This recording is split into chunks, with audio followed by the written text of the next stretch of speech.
Alright, so just looking at that before picture, we have come a long way and done a lot of work just to get ready here to tile the shower walls. So that is what we're doing in this episode, is we are just going to be doing the tile walls. I will do a separate video just on the niches and how I go about tiling those niches, because that is a specific thing and a system for doing that. So anyway, let's get going here. The most important thing that you can do on the initial layer is to get it level. And so before you even start tiling, you might see about where my head is on the wall. I have kind of laid out exactly how I want the tile to go. So the preparation before you lay tile is critical, and so that you do not have a lot of waste and the overall look comes out the way that you want. So there's a couple things that you're going to look for as you do this, and one is, where is that tile going to, where are the seams going to be on the niche, and or any niches that you have, as well as the shower diverter valve and the shower head itself.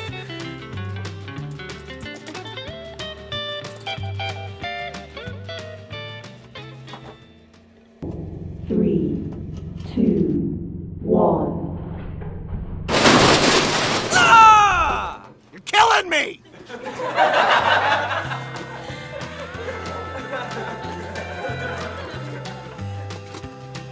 Alright, funny.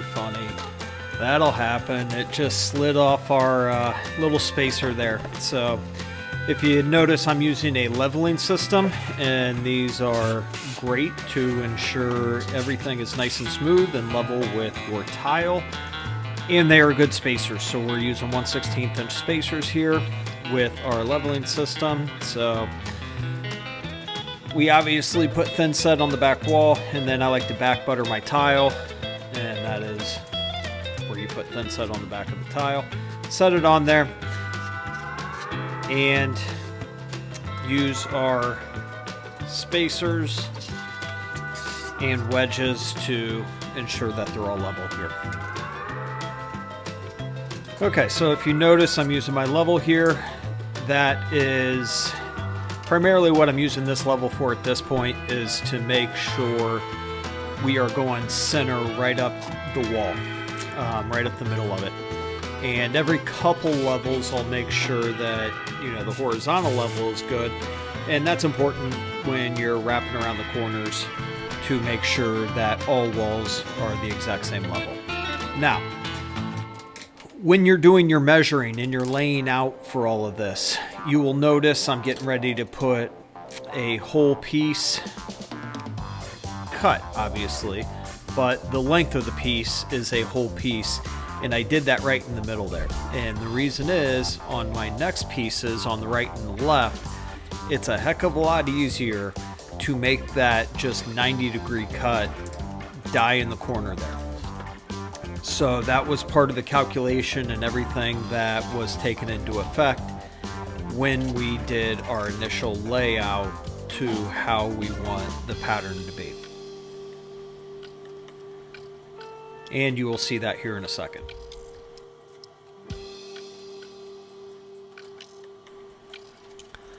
So we're getting our measurement here to find out what the overall length is, and then I am measuring to the corner of the niche.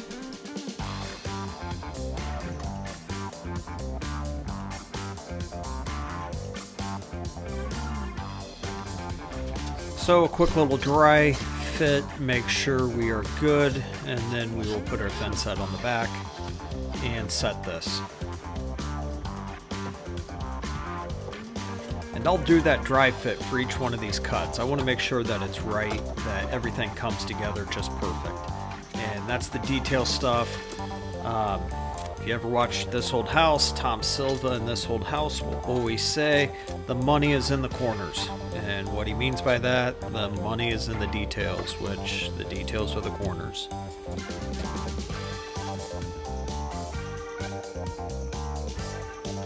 So right here is going to go back to that initial prep when we built the niche that if you work hard and you set everything level, this part will go a lot easier. And in our case, it did. So I've got that laser level going across there to make sure everything goes set here. Do our dry fit real quick here. I left it a little bit long. I did that on purpose so that I could go back and make a cut and make sure that it's perfect.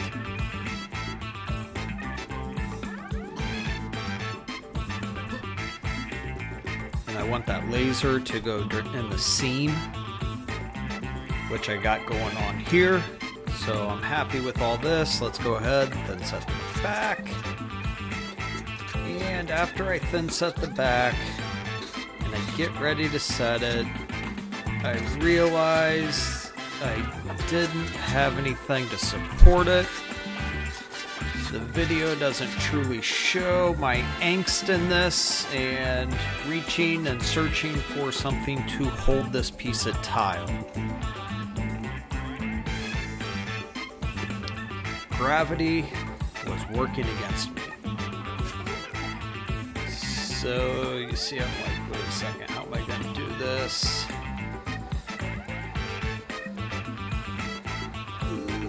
What's going on here? Alright, maybe if I just put a wedge in. No, that's not going to hold it.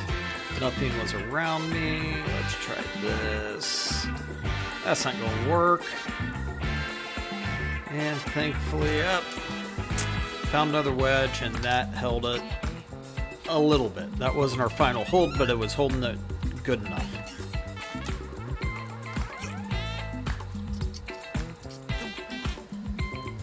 And you can see that wedge in the corner was actually holding it pretty level. I ended up putting a board in the middle. You see I cut this short again so I can make my mark and make that perfect cut.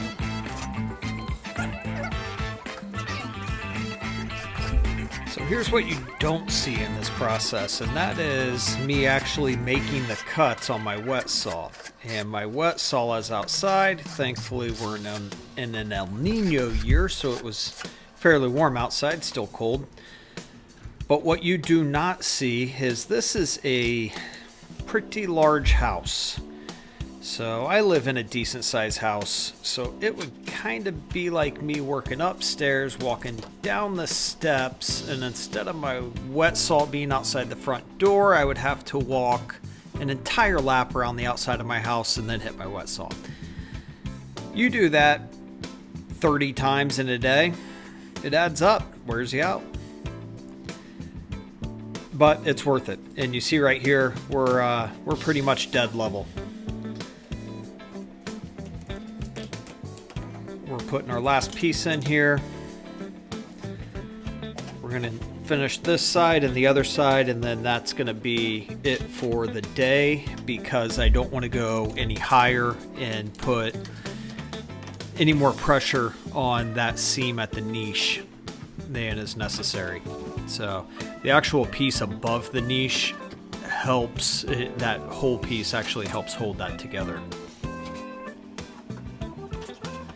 And when you do that, when you end for the day, in the middle of the wall, you're going to see I'm going to clean off the wall, but you're going to want to make sure you put your spacers in there and have those set and ready to go for the next day. Because if you forget, there is no putting those spacers in there because you aren't putting it in concrete.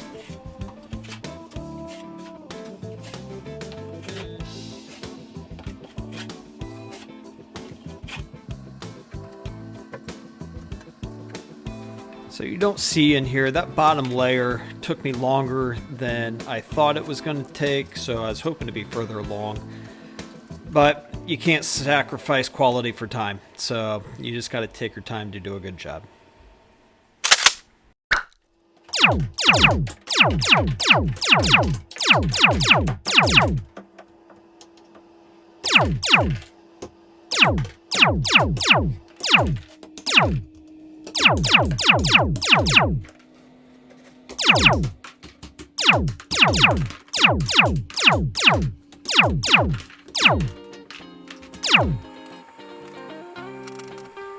Okay, next day here, and we're doing a little cleaning out. We got a little Andy Griffith show going. And we want to make sure we get any of the thin set off of the face, but we also want to get it out of the seams.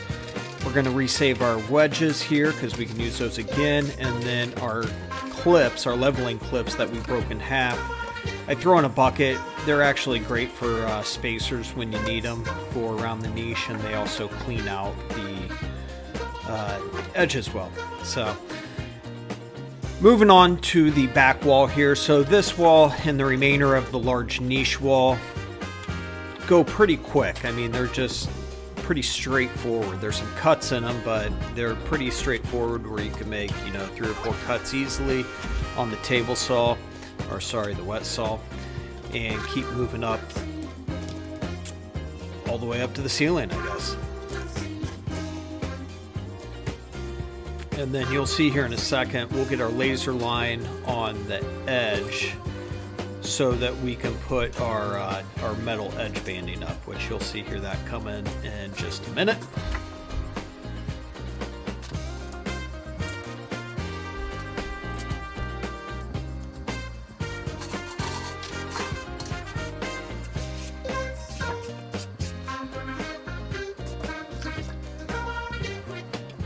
Okay, so if you pay attention here to how I laid this out in regards to the corner. So if you see on the back wall where the large niche is, every other row is a small tile. Well, I kind of use a large tile on the back wall to kind of make it look like that large tile wrapped itself around.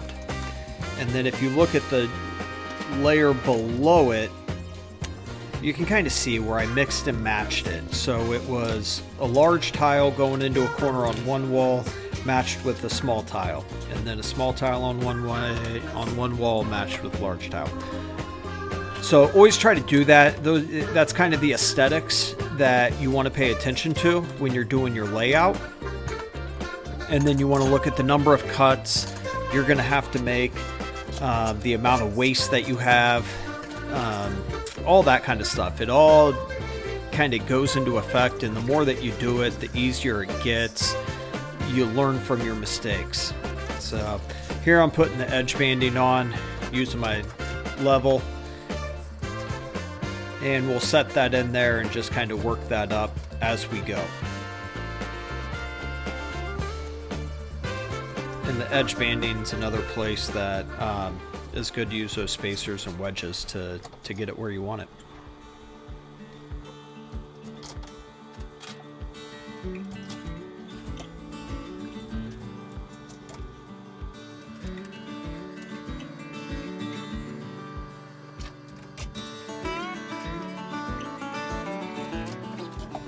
Alright, so I'm sure I've said this before, but this is a really tight bathroom with everything you're trying to do.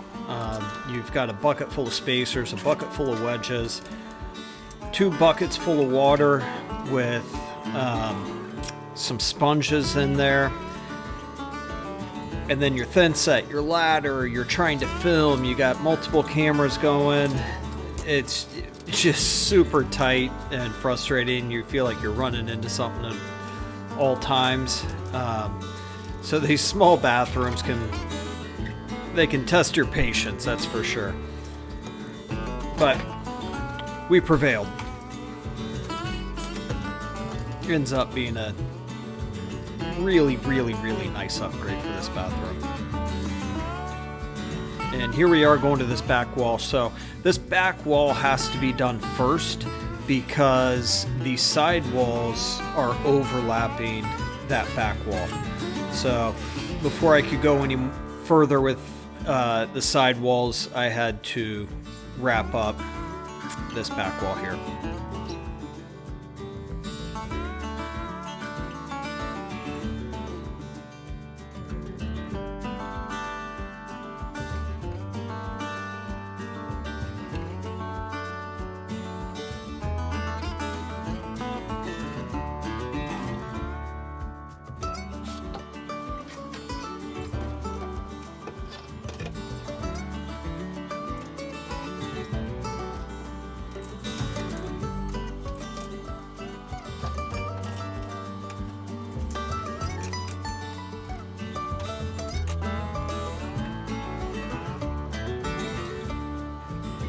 as you see me wrapping around here coming up to the top, I did have to shave off a little bit on this side off the top, so when you're doing that initial layout, this is where you want to make sure that you have all your measurements good. So you don't want a tiny sliver 1-inch piece at the very, very top. You'd rather take an inch off, so that might mean that you need to trim up the very bottom level. So I prefer to trim at the bottom and try to leave full pieces at the top, because that's where your eye draws you when you go into a bathroom. But sometimes you work with what you got.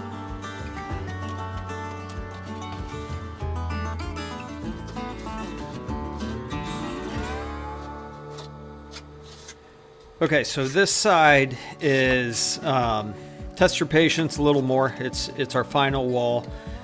We got a full piece here, and then we got a little sliver going around the curb. And again, this is where our measurements go in and what we're doing with the foot niche and all that. So I set it up so I had some 90-degree cuts, but you can see that was more of a challenge of a cut because that was right in the middle. And you see right there, that's clean. That's very, very clean in the tile business of how that came together. And that's not all that easy to do, where you're gonna butt those two pieces up right in the middle there and make sure they all come together and meet perfectly together. And I was very, very pleased with how that came out. And as I mentioned, I got a new wet saw, and it was phenomenal making those cups. So moving along here, and we're almost done here for the day. So we're gonna get one more level up and half of the shower diverter. And that will be as far as we make it on this day, because we have got a basketball game that we have to go watch a cheerleader cheer at. That is a parent's job sometimes, is to cut out early. And by early, it was 5 o'clock.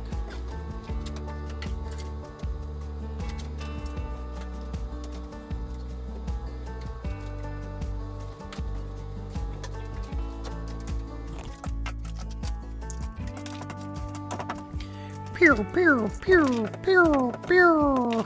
Laser sound, laser sound. Not doing that again.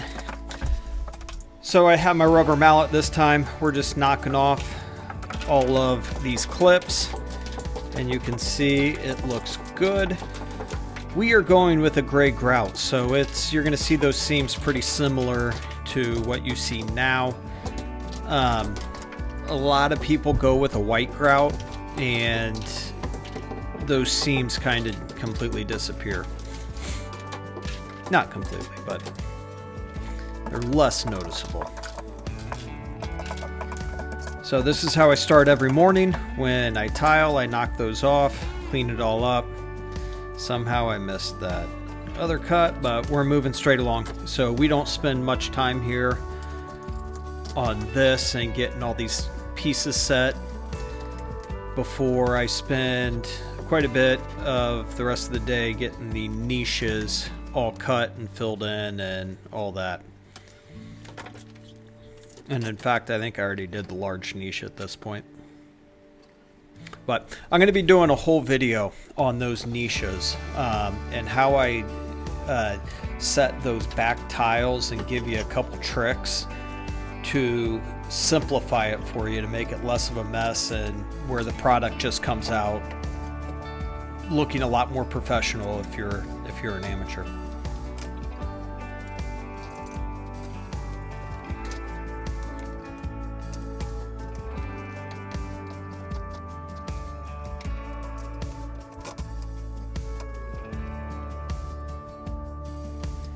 Alright, so we're about done here. This ends up being in full tile, so there's a little gap at the ceiling. No problem whatsoever there, because we're going to fill that in with some sanded caulk.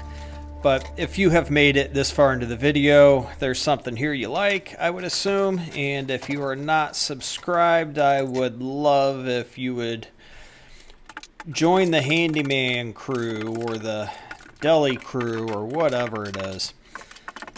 Yep, next day, cleaning it up. And there you go. So that's the total finished job. So thanks for watching, and we will see you next time, guys.